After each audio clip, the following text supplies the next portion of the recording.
Bonjour, bienvenue à cette 5e conférence Moi Jeune. Je m'appelle Charlotte Murat, je suis journaliste à la rédaction de 20 minutes au pôle participatif. Alors aujourd'hui, c'est un grand jour, nous sommes dans 2 salles. On est retransmis en vidéo à côté, donc on leur fait un petit coucou à la caméra. Voilà, coucou à côté. Alors aujourd'hui avec moi sur scène, Émilie Alvarez, chef de projet marketing chez 20 minutes depuis quelques mois et en charge de la communauté Moi Jeune, et 2 responsables d'Opinionway, qui est notre institut partenaire sur ce projet Moi Jeune. Tout d'abord, Éléonore Carré, directrice d'études donc chez Opinionway, au département Opinion et Politique, et parce qu'il fallait un homme, parce qu'il fallait montrer qu'ils sont nos égaux, Luc Balleroy, directeur général d'Opinionway. Alors, ils vont vous présenter les résultats d'une série d'enquêtes que nous avons menées auprès de la communauté Moi Jeune autour de la notion de confiance. Alors, pourquoi la confiance ? Eh bien parce que la confiance est à l'origine de tout. Elle est même un besoin fondamental et originel, explique l'historien et sociologue Émile Poulain. Elle est centrale dans la société, la politique, l'économie, les médias, les relations interpersonnelles. Elle est la base même du vivre ensemble, du pacte social. Mais la confiance est également fragile, et dans notre société de plus en plus défiante, on invoque sans cesse la nécessité de la restaurer. Alors qu'en disent les Moi Jeunes ? Les 18-30 ans ont-ils confiance en eux, dans la société, dans les marques ? Qu'est-ce qui leur donne confiance ? Quelle preuve de confiance leur apporter ? Et bien, c'est ce que nous vous proposons d'explorer aujourd'hui. Mais avant tout ça, Émilie, s'il te plaît, je te laisse nous rappeler la démarche Moi Jeune.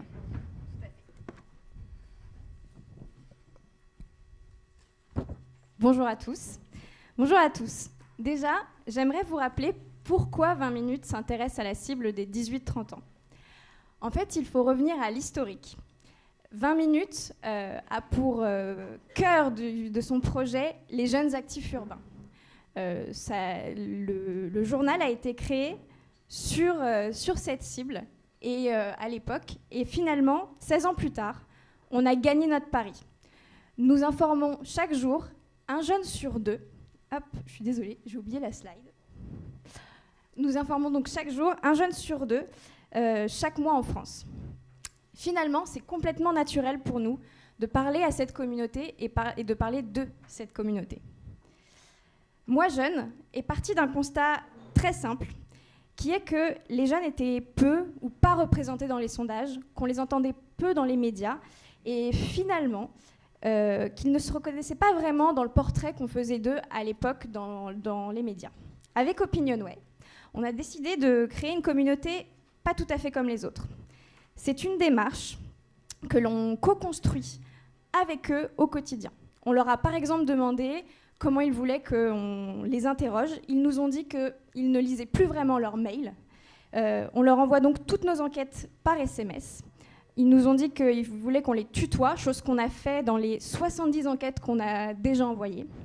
Et on les interroge très régulièrement sur les thématiques qu'ils veulent qu'on aborde avec eux.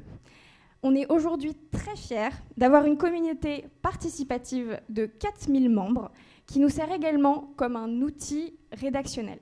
Mais là-dessus, je laisse Charlotte en parler. Alors, on travaille avec eux de différentes manières. D'abord, il y a des études qui sont commandées par la rédaction. Attends, tu peux passer la slide suivante.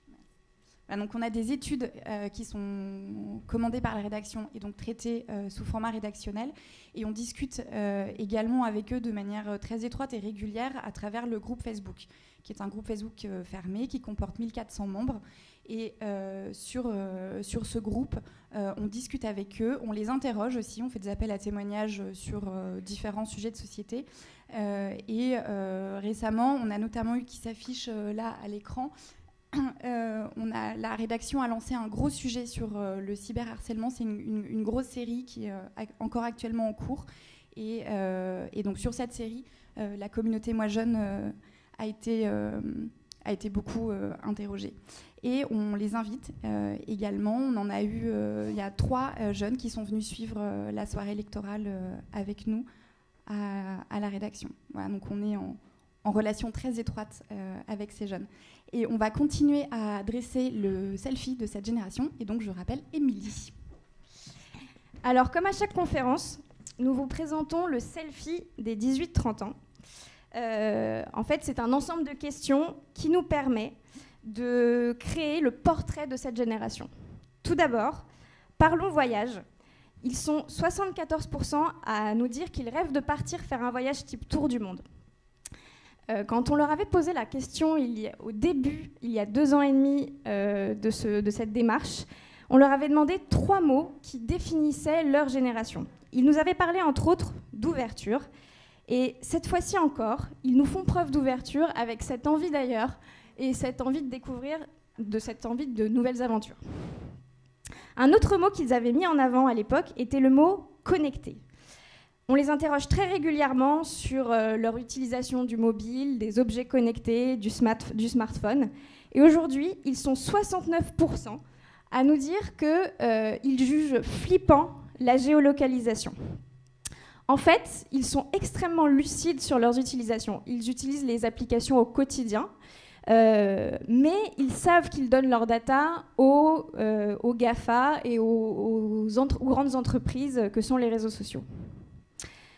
En parlant application, nous leur avions posé la question lors d'une première vague d'enquête de quelle application ils ouvraient au réveil. La première qui arrivait était Facebook et la dernière, WhatsApp. 1 mois plus tard, on leur a posé la question, cette fois-ci, du réseau social sur lequel ils se sentaient le plus en confiance. Et là, vous le voyez, WhatsApp arrive en premier. On a donc un paradoxe ici assez amusant, qui en fait nous apprend beaucoup sur leur utilisation, sur nos utilisations des réseaux sociaux. WhatsApp aujourd'hui a réussi à créer un climat de confiance sur son réseau social grâce à des discussions finalement très personnelles qui peuvent servir aujourd'hui aux médias ou aux marques pour avoir des discussions privilégiées avec ces jeunes. Quand on parle vie connectée, on pense smartphone. Aujourd'hui, ils sont 3/4 à estimer que le smartphone est un objet qu'on ne peut prêter à personne. C'est un objet intime pour eux. Et quand on les interroge sur leur utilisation qu'ils en font, on se rend compte qu'en fait, le smartphone est utilisé dans chaque moment de la journée, c'est-à-dire dans les transports, en cours, au travail. Finalement, le smartphone est un objet de vie au quotidien utilisé et ils estiment que c'est un compagnon de vie et ils l'assument complètement. Merci Émilie, je reprends la télécommande. Donc Émilie nous a parlé des pratiques de ces jeunes et notamment des pratiques dans l'intimité avec leur smartphone. Mais aussi 20 minutes, cette communauté 20 minutes, c'est des questions d'actualité. Et des questions d'actualité sur des thèmes qui peuvent être un peu polémiques, voire très polémiques, comme la notation sociale en Chine. Et donc cette inscription dans la société des personnes.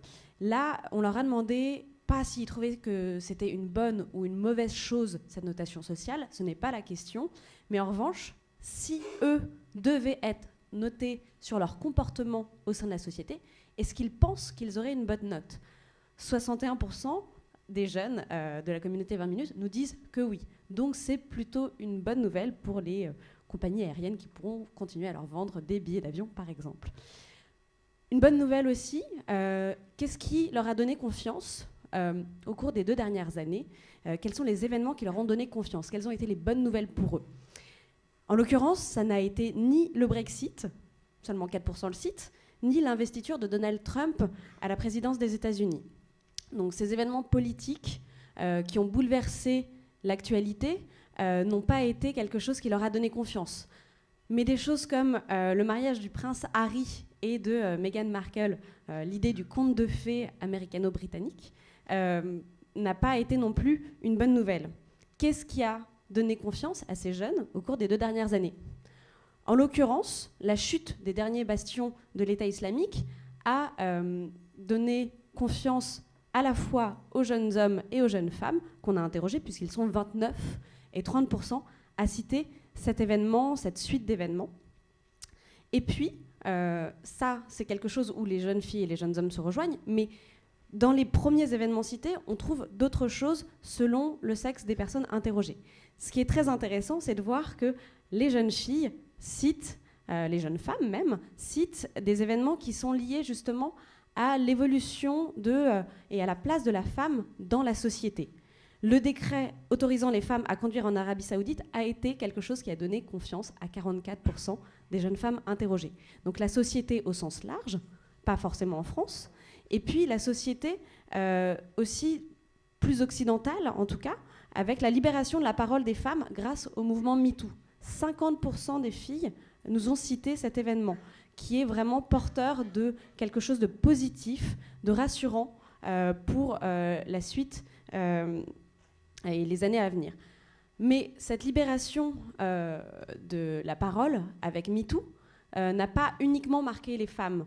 Là, je vous ai dit que 50% nous citaient ça comme quelque chose qui leur avait donné confiance au cours des 2 dernières années. Mais globalement, plus globalement, femmes comme garçons nous disent qu'avec le recul, les mouvements type MeToo contribuent à faire évoluer concrètement les choses. 61% nous disent ça. C'est encore plus le cas en Île-de-France, puisque 74% nous disent que ça a été le cas, contre 58% en région.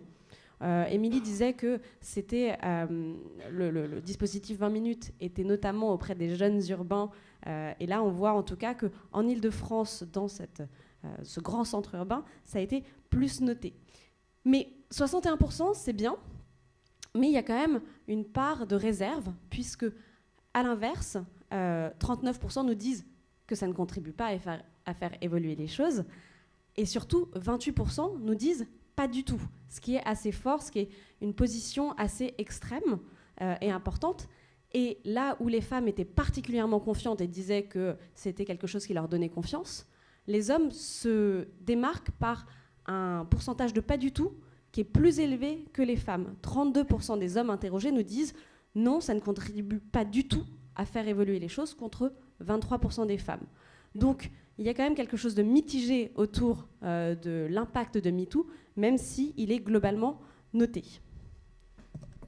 Alors avant de continuer, on va regarder une première capsule vidéo qui a été réalisée par Valentin Reverdy, qui est un de nos jeunes partenaires qu'on suit depuis plusieurs années.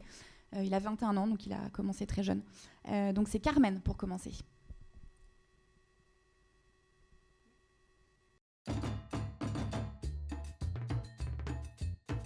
Je m'appelle Carmen Bramley, j'ai 23 ans, je suis écrivain, j'ai publié 4 romans aux éditions Lattès. Le premier quand j'avais 15 ans qui s'appelait Pastel Fauve. Et aujourd'hui je travaille à mi-temps dans une agence de publicité. Alors la confiance pour moi c'est avoir foi en la liberté d'autrui, loyauté, foi et intelligence.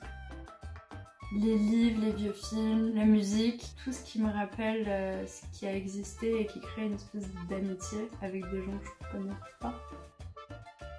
Alors l'échec qui m'a apporté le plus de confiance, c'est de rater le concours de l'ENS quand j'avais 19 ans, parce que sans ça, j'aurais pas cherché à imaginer un autre avenir pour moi.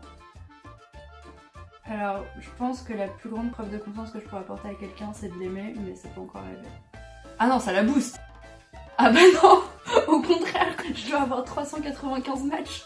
Non, ça la booste à mort. Mais alors là, aucune. Je sais qu'il m'espionne, il m'espionne tellement que maintenant que je passe dans la pub, dès que je fais une recherche, le lendemain, je suis finie. Alors c'est cool quand c'est des marques que j'aime pas, mais quand c'est des marques que j'aime beaucoup, c'est épuisant. Howlin' Wolf, Smokestack Lightning.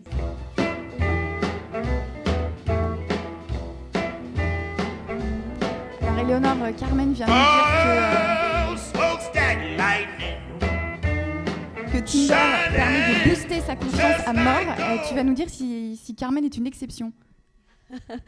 Je ne parlerai pas de ma situation.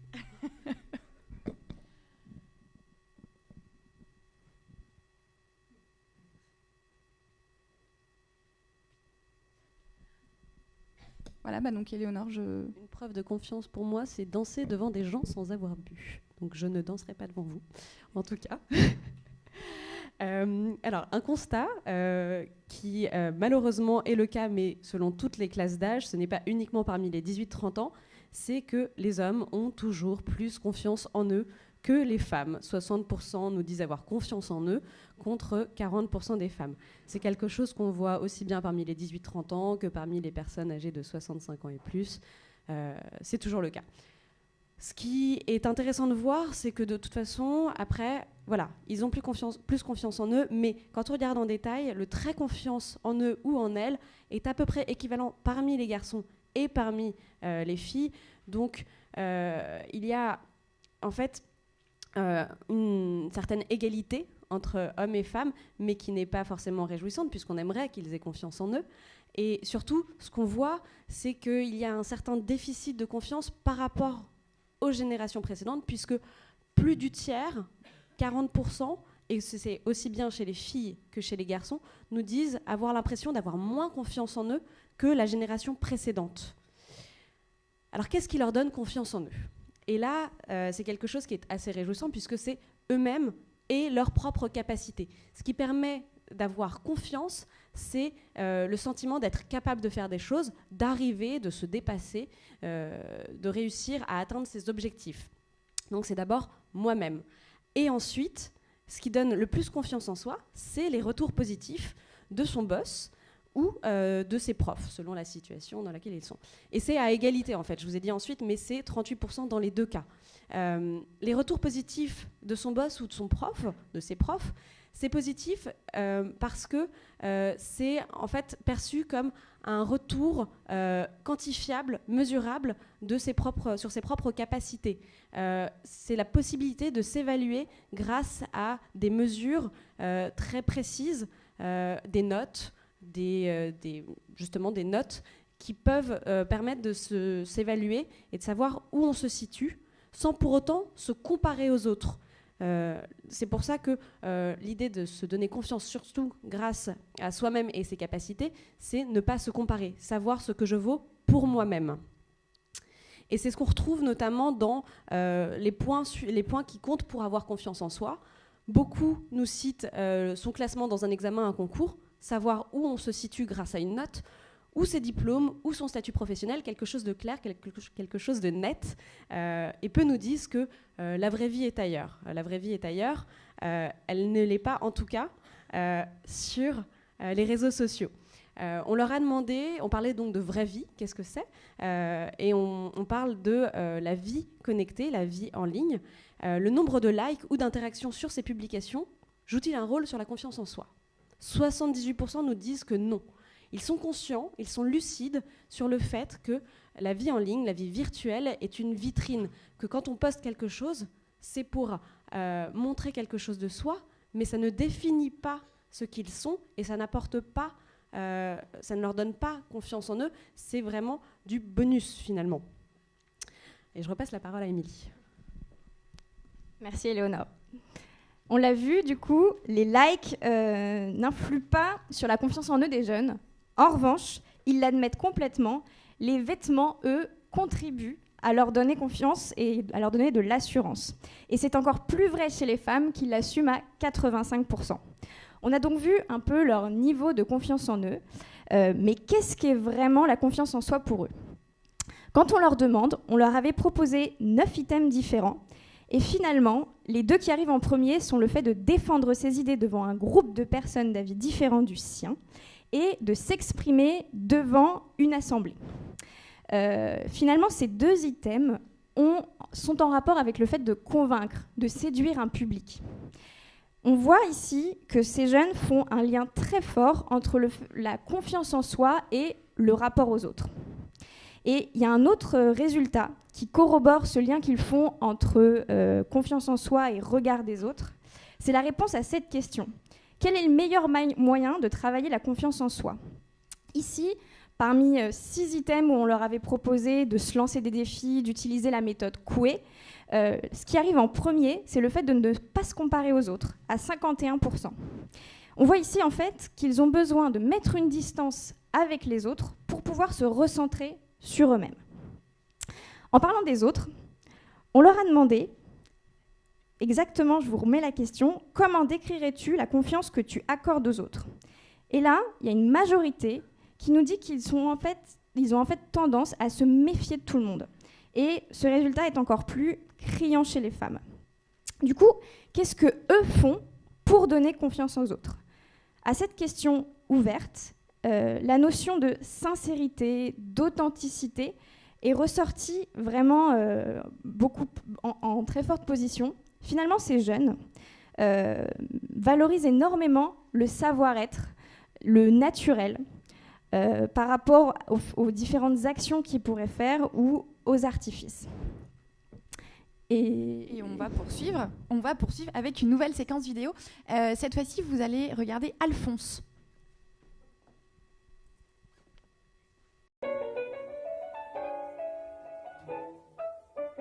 Bonjour, je m'appelle Alphonse Maître-Pierre, j'ai 23 ans, je suis styliste, enfin j'essaye, je commence. J'ai monté il y a 1 an et demi ma marque qui s'appelle Maître-Pierre et donc qui est une marque entre le prêt-à-porter et la haute couture. Ah, la confiance, je sais pas. Pour moi, la confiance, c'est quand j'ai des idées. C'est quand j'ai une idée qui me vient et que j'en suis content. J'ai l'impression que la confiance, c'est plus un sentiment quand t'es bien et qu'il y a... Oh, d'un coup, c'est bon, t'es sûr de ce que tu vas faire parce que voilà. Mais pour moi, confiance, c'est vraiment mêlé avec idée. Moi, j'ai confiance en tout le monde. Non, j'ai toujours confiance en tout le monde parce que je trouve ça... Enfin, je suis comme ça. Je trouve ça bien. Surtout, en plus, dans le métier que je fais. Et je me rends compte que c'est hyper agréable d'être un peu aveugle et d'y aller à fond. Et comme ça donne des résultats un peu inattendus plutôt que d'être trop dans le contrôle. On peut se perdre vachement parce que c'est devenu un peu c'est notre avatar. Ça a complètement surpassé Facebook où en fait c'est juste un espèce de livre d'images dans lequel on met ses photos de vacances. Instagram, c'est beaucoup plus que ça. C'est-à-dire, j'ai l'impression aujourd'hui que ce soit par rapport au travail, par rapport à quelqu'un que tu rencontres. Même hier, j'étais en soirée, je rencontre une nana, je parlais avec elle et on s'entend bien. Bam! Elle me demande tout de suite mon Instagram et c'est le truc qu'elle regarde. Et je trouve que ça devient un peu la quintessence de ce qu'on est pour certaines personnes et que ça doit forcément être charmé, aussi génial et tout le temps trépidant et faire des stories à ne plus finir.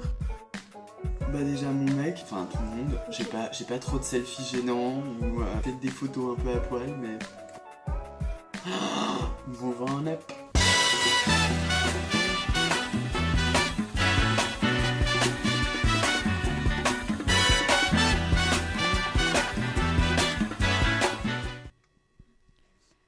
Alors, je n'ai pas trouvé son compte Instagram. C'est Luc Balleroy qui va nous parler confiance et citoyenneté. C'est normal, j'ai perdu mes codes. Donc j'ai perdu. Alors, c'est sympa parce qu'on m'a donné la partie la plus intéressante, la plus enthousiasmante de cette matinée. Vous allez voir, c'est vraiment sympa. Mais au-delà de la plaisanterie, parce qu'on va parler des jeunes et des institutions, au-delà de la plaisanterie, je pense que les résultats que nous allons voir sont probablement ceux qui expliquent le mieux pourquoi on a le sentiment que cette génération est un peu narcissique, un peu détachée de tout, avec une espèce de soif de liberté, peut-être plus forte que celle que d'autres générations ont pu avoir. On leur a demandé sur liberté, égalité, fraternité, quelle était pour eux la valeur la plus importante. Ils nous ont dit la liberté. Bon, en même temps, puisque vous avez eu un Facebook ouvert, il y en a un qui nous a dit votre question elle est sympa, mais en même temps, la valeur républicaine la plus importante, c'est forcément la liberté, parce que si elle n'est pas respectée, difficile d'avoir de la fraternité et de l'égalité, ce qui est assez juste. Alors, les jeunes et les institutions, c'est moi qui bouge. Première question qui était posée, c'était: penses-tu que la démocratie fonctionne bien en France ? Les jeunes ne sont pas très différents d'ailleurs du reste de la population, ce qui n'est pas très enthousiasmant, comme je vous le disais, puisque en moyenne, la population française, c'est 38% qui nous disent que la démocratie fonctionne bien aujourd'hui, ce qui est un chiffre assez terrible. Mais ce que l'on voit ici, sur les jeunes qui ont à peu près le même pourcentage d'expression sur cette confiance, 36%, c'est le vrai clivage qu'il y a entre, d'un côté, l'Île-de-France et les régions. On pourrait même dire d'ailleurs entre ce qui est Paris et ce qui est autour de Paris, dans sa proche périphérie ou dans sa plus grande périphérie.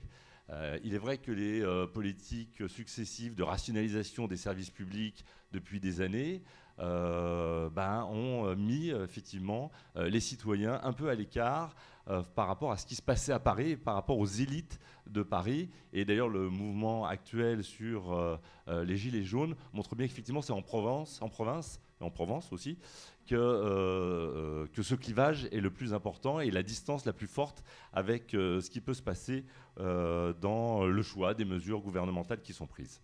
Et donc, loin des yeux, loin du cœur. Alors c'est un peu normal, la confiance. J'ai confiance en ma famille, j'ai confiance en mes proches, puis après dans mes amis, puis après dans ceux qui appartiennent à un groupe de communautés qui me ressemblent, puis après un peu moins dans les inconnus, ce qui est assez normal. Et du coup, il se passe le même phénomène par rapport aux institutions. C'est-à-dire j'ai confiance dans ce qui m'est proche, hein, le conseil municipal, conseil départemental, ça va encore, conseil régional, pas vraiment le gouvernement, et encore moins l'Assemblée, 19% pour l'Assemblée nationale. C'est pas beaucoup. C'est 10 points de moins même que l'ensemble des Français, ce qu'il faut avoir en tête. En revanche, chiffre étonnant, mais qui représente aussi l'espoir de cette génération et la manière de se vivre et de vivre ce qu'est la patrie, le territoire et mon appartenance. L'Union européenne obtient 47%, c'est 15 points de plus que l'ensemble de la population française. C'est un chiffre intéressant parce qu'effectivement, elle est un marqueur de cette génération sur ces questions. 47%, à l'inverse, ça veut dire 53%. N'ont pas confiance quand même. Hein. C'est-à-dire que c'est des chiffres dont on se satisfait, mais ça veut dire quand même qu'il y a un vrai clivage entre les populations. Donc, assez logiquement, comme j'ai peu confiance dans les institutions, bah, du coup, et là c'est un vrai marqueur de cette société, je disais, je ne sais plus à qui tout à l'heure, que probablement ce sont des chiffres qu'on n'a pas dû voir depuis la dernière guerre. Hein, c'est-à-dire confiance dans la société, 21%. C'est-à-dire, j'en prends 10, on est 2 qui me disent oui, j'ai confiance dans la société. Hein, c'est ça que ça veut dire. La France, l'avenir de la France, 21%. L'Europe, 18%. La planète, 6%. Et il est vrai que ces chiffres-là, je les trouve assez terribles. Et ça explique probablement aussi pourquoi on a le sentiment que les jeunes ils sont très centrés sur eux-mêmes. Ils misent d'abord, c'est ce que tu nous as dit, Éléonore, ils misent d'abord sur eux, leurs capacités, parce que finalement, face à tout ce qui a pu se passer depuis des années, si on prend la planète, les conférences se sont multipliées, les bonnes intentions se sont multipliées, et il ne s'est à peu près rien passé. Ce qui explique d'ailleurs peut-être aussi pourquoi il y a 63 youtubeurs qui ont lancé l'opération On est prêt, il y a quelques temps, pour dire, puisqu'il ne se passe rien, nous, jeunes, on s'en empare. Donc ce qui est à la fois optimiste. Hein, c'est un peu terrible sur ce que ça veut dire de nos sociétés, de leur organisation et de leur gouvernance, mais ça donne aussi de l'espoir parce qu'ils disent finalement nous on va s'en emparer. Et ce mouvement qui commence avec des jeunes youtubeurs, d'ailleurs pas seulement, et aussi des Instagrammeurs. Donc des chiffres un peu terribles. Et est-ce que les dernières élections qui étaient portées par une forme de renouveau, un grand enthousiasme, leur ont donné plus confiance dans les responsables politiques? Non, 88%. Et est-ce que pour autant, pendant ces élections, ils ont eu le sentiment, et depuis ces élections, d'être mieux écoutés? Eh bien, c'est pareil. 81% estiment que depuis l'élection présidentielle, les responsables politiques ne sont pas plus à l'écoute des jeunes que par le passé. On va le comprendre tout de suite par ça. Non, pas tout de suite, mais après, je vous le dirai. De manière générale, dirais-tu qu'en France, on fait confiance aux jeunes? Non, on n'a pas l'impression qu'on fait confiance aux jeunes. On fait confiance plutôt aux quarantenaires, les 30-50 ans, 84%, aux 50 et plus, mais aux jeunes, assez peu. Et qu'est-ce qu'ils attendent comme marque de confiance? On avait plusieurs items. On avait des items qui touchaient à leur présence représentative, on va dire. En tout cas, leur présence dans les institutions représentatives ou dans les institutions type conseil d'administration. Ce qu'il faudrait qu'il y ait plus de jeunes, grosso modo, au sein de l'État, au sein des assemblées, au sein des conseils d'administration des entreprises. Ce n'est pas des items qui ressortent, ce n'est pas ça qu'ils veulent. Ce qu'ils veulent, c'est 3 choses que l'on voit là. La première, que l'on donne la possibilité aux jeunes de suivre réellement les études de leur choix. 40%. Il faut avoir en tête qu'en septembre de l'année dernière, quand on demandait aux jeunes, avec une étude qu'on avait faite avec DigiSchool, est-ce que vous êtes pour une réforme de l'APB pour vous inscrire à vos études, 74% disaient « Ah oui, il faut changer le truc là, le tirage aléatoire, ça ne me plaît pas du tout, il faut le changer ». Je crois que Parcoursup n'a pas été un vrai succès dans la manière dont ça a pu leur redonner confiance. On n'a pas l'impression, ils n'ont pas eu l'impression que Parcoursup leur donnait le choix de faire les études qu'ils veulent. Et je crois que c'est là un échec qui fait que les jeunes se sont remis en distance par rapport au gouvernement actuel. Deuxième chose, qu'on leur donne davantage la chance aux jeunes entrepreneurs. Ça, c'est important, c'est qu'on écoute leurs envies et les envies de faire. Ça, c'est un message qui est adressé à la fois aux banques et aux administrations. Donnez-moi la chance de faire ce que j'ai envie de faire et d'entreprendre On verra tout à l'heure un très bel exemple, je crois, juste après, de Meet My Mama, qui sont des jeunes femmes qui ont décidé de lancer une entreprise à un âge assez jeune. Des exemples comme ça, il y en a plein en France. Ça demande beaucoup de volonté, beaucoup d'énergie, ça demande d'être suivi, d'être accompagné, et c'est ça qu'ils demandent. Et puis la troisième chose, qu'on leur accorde plus d'aide financière aux jeunes, 34%. Je crois que quand on regarde les 3 items, on voit bien qu'il y en a 2 où le gouvernement n'a pas vraiment compris ce qu'attendaient les jeunes, en tout cas de leur part, en tout cas sur la réforme de l'APL et les 50 € qu'on leur a enlevés. Voilà pour ces enseignements sur qu'est-ce qui leur donnerait plus de confiance. Crois-tu qu'il est plus facile ou plus difficile de manipuler l'opinion? Parce qu'en fait, dans la confiance, dans les institutions, il y a la confiance effectivement dans la politique, la gouvernance des institutions, et puis il y a évidemment au cœur les médias. On est aujourd'hui invité par 20 minutes, donc c'est intéressant de poser des questions sur les médias. Est-ce qu'il est plus facile ou difficile effectivement aujourd'hui de manipuler l'opinion? Eh bien oui, plus facile, 66%, plus difficile, 13%, ni l'un ni l'autre, 21%. 66% nous disent qu'il est plus facile de manipuler l'opinion. Et du coup, quelle note donne-t-on aux médias? Elle n'est pas terrible, 5-6, c'est pas terrible. Moi qui fais beaucoup d'études marketing, je peux vous dire que c'est pas terrible. Quand les annonceurs obtiennent 5-6, ils commencent à s'inquiéter assez sévèrement. En même temps, spontanément, il y en a 25% qui nous disent bon, il ne faut pas généraliser, hein, ça dépend quand même des médias.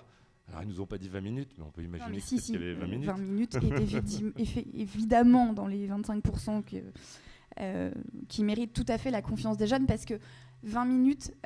d'une part, a été pensé pour les jeunes, c'est dans son ADN, et surtout, 20 minutes n'est pas partisan.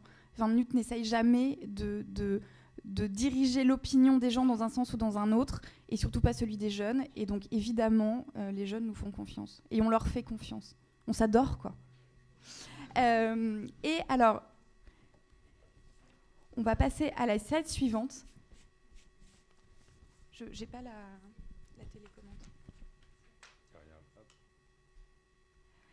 On leur a demandé, est-ce que tu fais confiance? Est-ce qu'il y a une personnalité publique dans laquelle tu as confiance? Et bien, des Aubarak, il n'y en a pas. C'est-à-dire qu'il y en a, il n'y a aucun nom qui est ressorti du lot. Et il y a même 22% des jeunes qui ont répondu, qui ont pris la peine, avec leurs petits doigts, de taper sur leur clavier pour écrire aucune. Je ne fais confiance à aucune personnalité publique.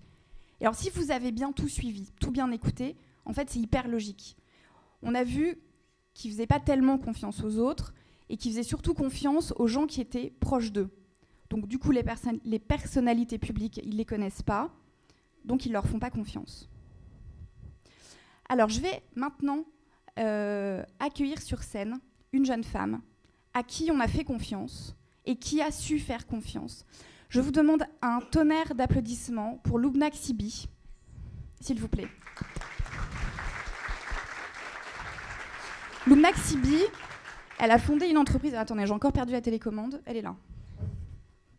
Je vais vous passer le... Hop. Elle a fondé une entreprise qui s'appelle Meet My Mama, qui consiste à demander à des femmes, uniquement des femmes, réfugiées, issues de l'immigration, de cuisiner pour des entreprises.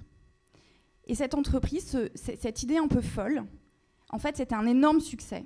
Et c'était un succès avant même l'existence de l'entreprise. Et Loubna, je vais te demander de nous raconter tout ça. Bonjour à tous. Alors c'est vrai qu'on s'est monté il y a 1 an et demi. On est parti d'un constat simple, en fait de plusieurs constats même. Le premier constat, c'était qu'en France, on a la chance de vivre auprès de plus de 500 000 femmes au foyer qui nous viennent des 4 coins du monde. Et ces femmes-là, très souvent, elles ont une passion et un talent pour la cuisine. Et elles ont des recettes qui se transmettent de génération en génération. Et pour nous, c'était un véritable trésor. Pourquoi ? Parce qu'on a grandi auprès de ces femmes. Et quand on avait envie de manger de bons petits plats, on avait confiance en nos mamas pour nous régaler. Et du coup, ça nous paraissait assez évident que ces femmes devaient pouvoir vivre de leur talent pour la cuisine. Donc on a été leur demander pourquoi elles n'y arrivent pas. Pourquoi, quand on demande à des chefs, leur inspiration leur vient de leur mère, de leur grand-mère. Mais dans le domaine de la restauration, plus de 90% des chefs restent encore des hommes. Donc elles nous ont dit, on rencontre certains freins.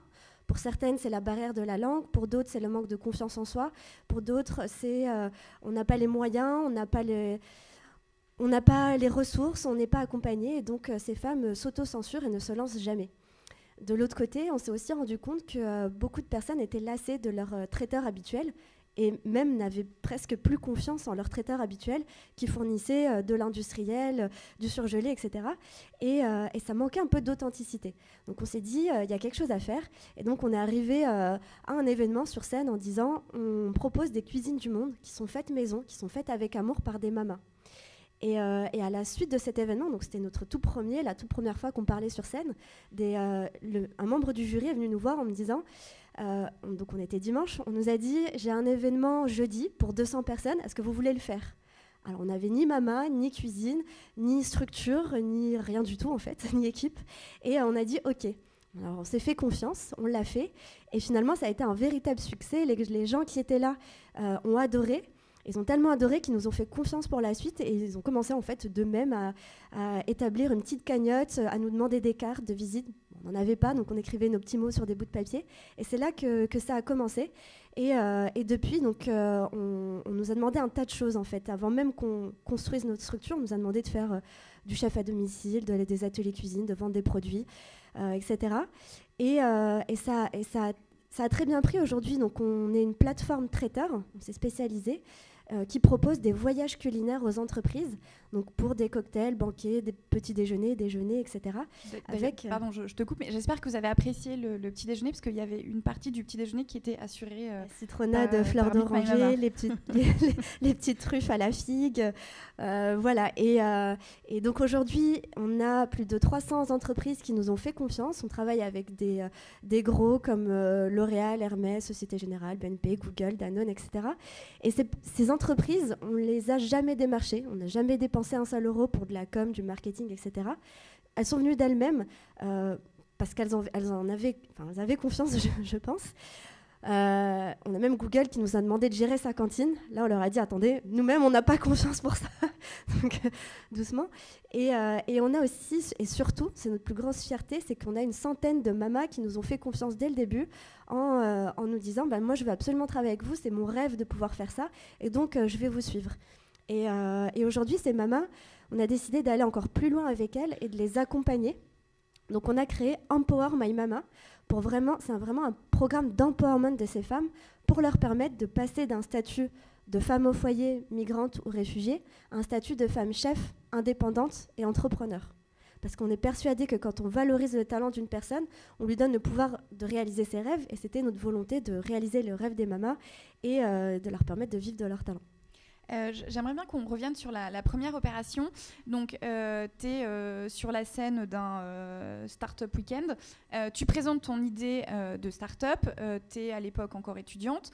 Il y a ton premier client qui arrive et qui dit « Ok, chiche, pour jeudi, donc dans 4 jours, je veux des petits fours et des petits machins pour 200 personnes. » Comment tu fais? T'appelles ta mère? Ou en disant « Maman, au secours, j'ai besoin d'une mère qui cuisine » ou... La mère de mon associé, oui. mais finalement, elle ne pouvait pas. Donc, on s'est débrouillé. On a trouvé une mama. On lui a proposé. Elle a dit OK. Et puis, ça s'est très bien passé. Alors, je voudrais aussi que tu nous racontes la première personne que vous avez embauchée dans votre entreprise. Vous êtes 3 à la tête de Meet My Mama. C'est un ingénieur qualité, c'est ça? Une ingénieure qualité. Une ingénieure qualité, hygiène, sécurité alimentaire. Parce que c'est vrai que quand on parle de food, la première question qui vient souvent, c'est est-ce que vous avez cuisiné dans de bonnes conditions? Surtout quand on parle de cuisine du monde, c'est assez marrant. Alors j'ai pas fait de grosses études dans ce domaine-là, mais je sais qu'il y a un manque de confiance dans certaines cuisines du monde. Et pour nous, c'était hyper important, et c'est pour ça qu'on travaille très bien notre communication, notre marketing, pour redonner confiance dans ces cuisines. Et donc nous, on avait confiance en ces mamas parce qu'au final, elles n'ont jamais empoisonné leur famille, elles font hyper attention sur les produits qu'elles utilisent et même les manières dont elles cuisinent. Donc nous-mêmes, on avait confiance en elles pour ne pas empoisonner les gens. Mais c'est vrai qu'on avait besoin quand même de cette sécurité, donc on a embauché cet ingénieur qualité, hygiène, sécurité alimentaire qui a mis en place tous les process de la fourche à la fourchette, qui contrôle, qui audite nos mamas et qui les forme. Je voudrais que tu nous dises quelle est la personne en qui tu as le plus confiance sur cette terre.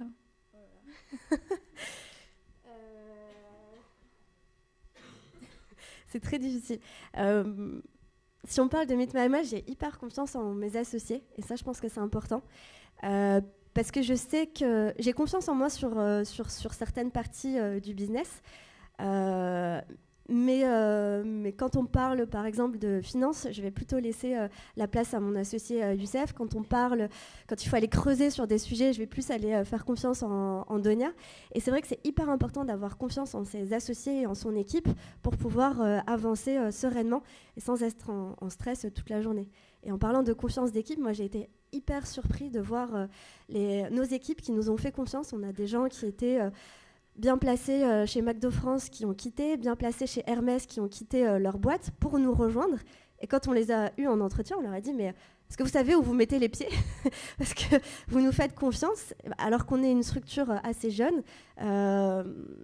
Demain, tout peut s'arrêter. Et pourtant, c'est des gens qui nous ont fait confiance dès le début. Donc, à partir de là, si eux nous font confiance, on leur fait confiance. Et je pense que c'est en mes associés et mon équipe dont j'ai le plus confiance, et en nos mamas aussi. Pour finir, est-ce que tu peux nous rappeler ton âge ? J'ai 26 ans. Voilà, jeune entrepreneur. Merci beaucoup, Loubna. Merci. Alors, on va poursuivre le fil de cette conférence et on va se refaire une petite pause vidéo.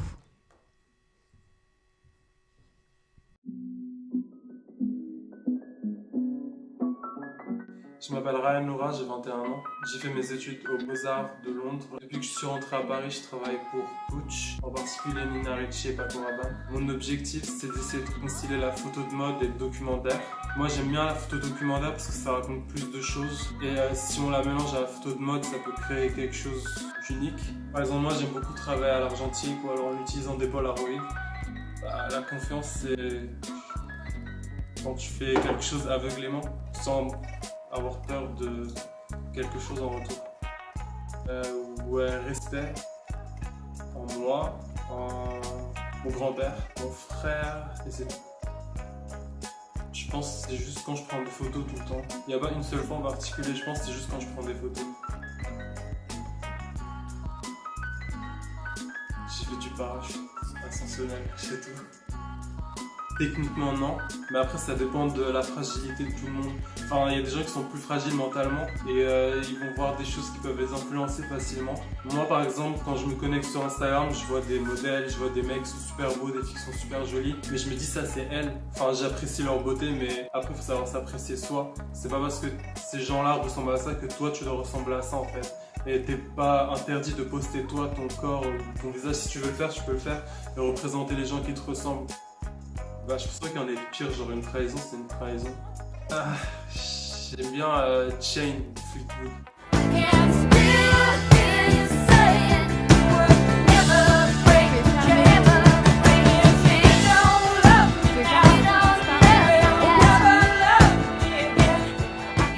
Est-ce que ça fonctionne ? Et maintenant, c'est Émilie qui va nous parler du rapport de confiance entre les jeunes et les marques. Attends, tiens, je te confie ça. Merci. Oui, un sujet qui va forcément vous intéresser, la confiance et les marques. On s'est d'abord demandé s'il y avait une marque championne de la confiance. Tout secteur confondu, quelle est la marque qui leur inspire confiance ? Finalement, ils ont pris la peine. Parmi les 551 répondant à cette question, 13% a pris la peine d'écrire aucune. Il n'y a finalement aucune marque qui se détache vraiment sur la confiance. Et d'ailleurs, quand on leur demande si la marque est un critère de confiance, ils ont du mal à se positionner. 53% d'entre eux seulement déclarent que la marque est un critère de confiance. Qu'est-ce que du coup une preuve de confiance pour eux ? Sans surprise, la transparence arrive en tête à 21%. Et les 40% suivants vont expliquer cette notion de confiance en voulant plus d'explications sur le processus de fabrication, d'infos sur l'origine des matières premières ou encore sur la composition du produit. Finalement, ils veulent plus de transparence et plus d'informations. Là-dessus, sur ce discours de preuve, les marques ont encore un travail à faire. De la même manière, quand on leur demande s'ils font confiance aux marques pour qu'elles leur donnent des informations fiables, là encore, ils ont du mal à se positionner et ils oscillent à 50-50 entre le oui et le non. Ils ne savent donc pas vraiment si ils peuvent faire confiance aux marques. En revanche, ils savent que les marques leur font confiance. Parmi 9 entités, les marques et les associations arrivent en premier sur les entités qui font confiance aux jeunes. Et les médias arrivent en troisième. Oui, vous voyez là, le 35%, voilà. Mais encore une fois, c'est nous. Voilà, je le disais tout à l'heure, on fait... Mais enfin, c'est vraiment vrai, quoi. On fait confiance aux jeunes, ils nous font confiance, et c'est pas pour rien qu'on est devenu le premier média des 18-30 ans. Tout à fait. Voilà. Et un autre point positif pour les marques, c'est que certaines arrivent à redonner confiance dans les jeunes. Enfin, à redonner confiance en eux aux jeunes, pardon. Pour 56% des femmes, les pubs tels que Dove, Toutes les femmes sont belles, ou Always Like a Girl ont contribué à redonner confiance en elles aux femmes. Et on le sait, parmi vous, il y a plusieurs personnes qui travaillent dans le secteur des cosmétiques. On a donc demandé aux jeunes quel était l'avis dans lequel ils avaient le plus confiance. Et là, sans surprise, l'avis de leur père arrive en premier, avec leur entourage et les autres consommateurs. Et on notera, en troisième position, la présence de l'application Yuka, qui, pour rappel, sur les cosmétiques, s'est lancée il y a moins de 6 mois, en juillet. Ça traduit finalement déjà une très forte utilisation de cette application chez les jeunes et une nouvelle façon de consommer. Je laisse la parole à Éléonore pour la suite.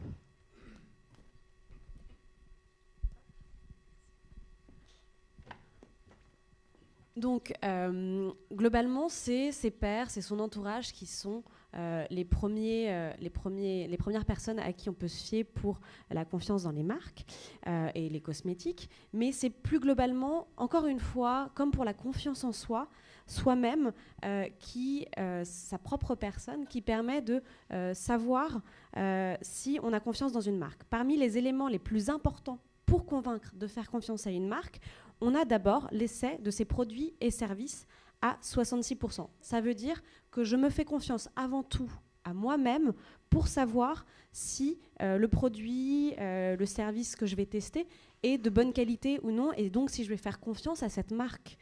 Et ensuite, on retrouve l'entourage avec les recommandations de ses amis à 59%, ou ce qui se dit sur la marque sur Internet à 57%. Donc des personnes qui consomment, des personnes qui testent, comme moi.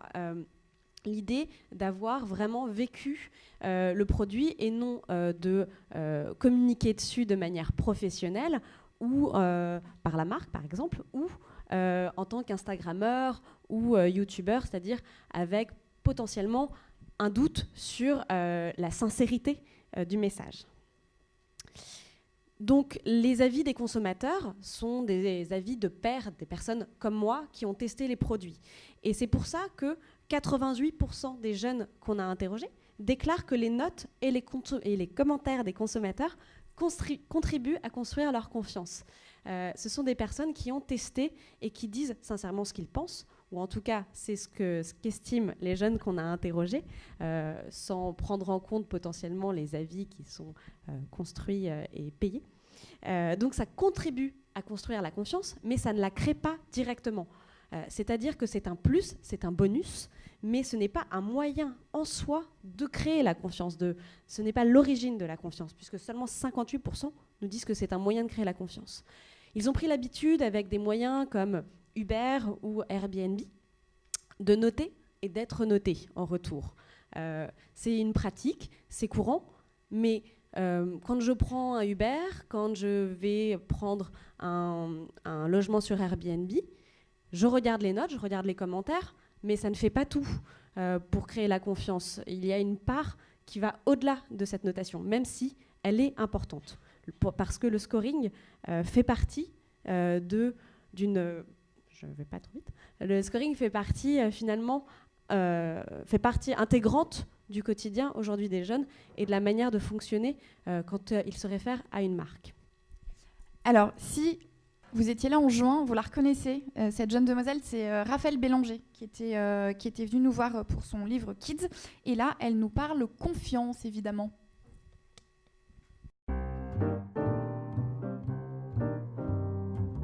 Bonjour, je m'appelle Raphaël Bélanger, j'ai 20 ans. Il y a 2 ans, j'ai créé un livre qui s'appelle Kids Paris, qui est un portrait générationnel qui regroupe une trentaine de profils de jeunes créatifs avec des profils assez atypiques et inspirants dans Paris. Je travaille maintenant sur les prochaines éditions qui sont à l'international avec des jeunes partout dans le monde. C'est une relation que tu as avec quelqu'un qui est extrêmement bienveillant et dont tu es sûr de ses intentions envers toi. J'ai aucun synonyme de confiance, je vois pas de mots équivalents. Je sais pas, moi tu me dis confiance synonyme, je pense trust en anglais parce que je vois pas d'autres mots quoi, vraiment. Les gens en qui j'ai confiance, je pense que c'est avant tout mes parents, mes amis. Là j'ai pas de mec mais j'espère que si j'en ai un j'aurai confiance en lui. C'est quand même la base d'une relation saine. Je peux pas m'aimer correctement si j'ai pas une estime de moi à la hauteur. Je connais pas bien le gap entre les deux, pour moi ça va ensemble. Pour moi, sur Tinder, il y a vraiment un côté supermarché. Je suis un peu vieille école là-dessus, quoi. J'ai pas envie d'être swipée comme un simple profil, comme on swipe une boîte de cornflakes, quoi. Je pourrais confier mon téléphone pendant 20 minutes à ma mère, mon père peut-être pas, à Valentin. Un morceau de musique qui me donne confiance, Respect d'Aretha Franklin.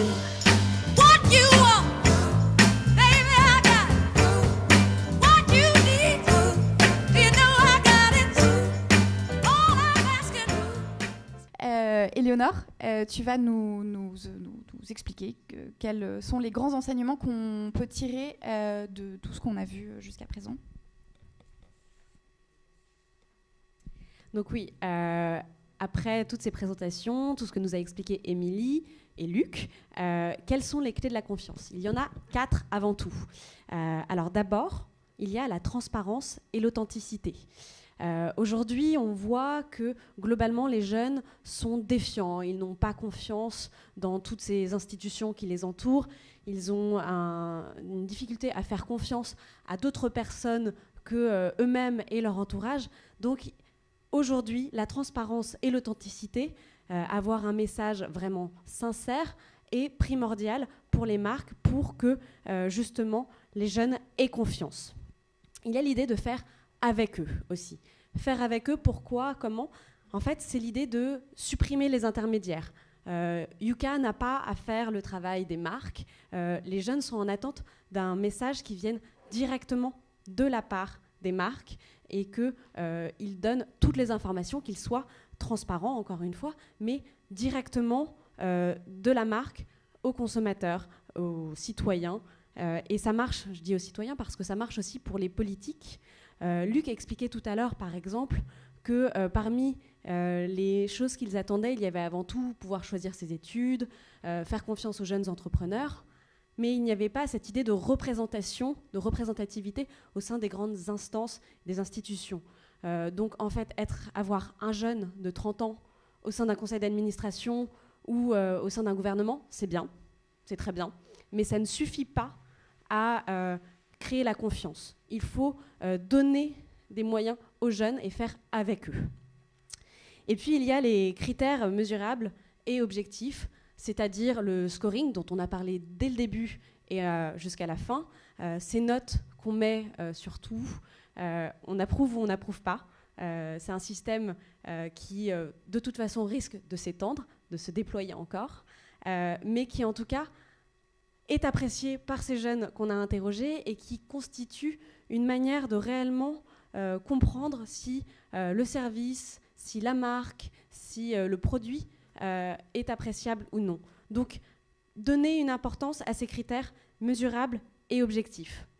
Et enfin, la quatrième clé de la confiance, c'est l'idée que le jeune est unique. Et d'ailleurs, ne parlons pas du jeune, ce sont les jeunes de la communauté 20 minutes, et notamment sur la page Facebook.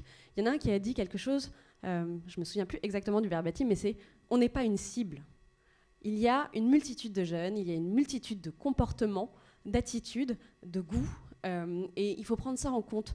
On l'a vu, et c'est surtout ce qu'expliquait Émilie, on a vu beaucoup de 53-47% d'avis très clivés. On n'a pas à chaque fois des chiffres staliniens du 90% à toutes les questions. Il y a différents avis, différents comportements, différentes attitudes. Et c'est à prendre en compte donc dans la manière dont les marques communiquent. C'est un ensemble. Et donc, enfin, tout simplement, pour les clés de la confiance, tout simplement faire confiance aux jeunes. Merci.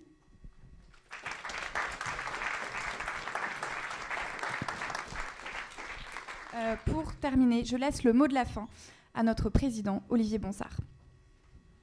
On l'applaudit.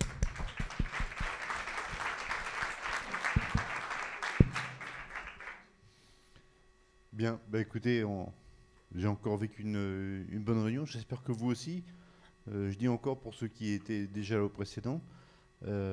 Cette réunion avait pour moi un petit caractère particulier, parce qu'il se trouve que c'est ma dernière. C'est la dernière fois que vous voyez ma tête en tant que président, puisque ayant passé les 2 fois 30 ans, j'ai largement passé l'âge de représenter une entreprise qui est censée viser les jeunes. Donc je vais passer et je suis en train de passer le témoin à mon successeur qui est devant moi d'ailleurs aujourd'hui. Donc je voudrais en profiter pour vous dire à quel point j'ai confiance dans l'avenir de 20 minutes, c'est le cas de le dire, la confiance.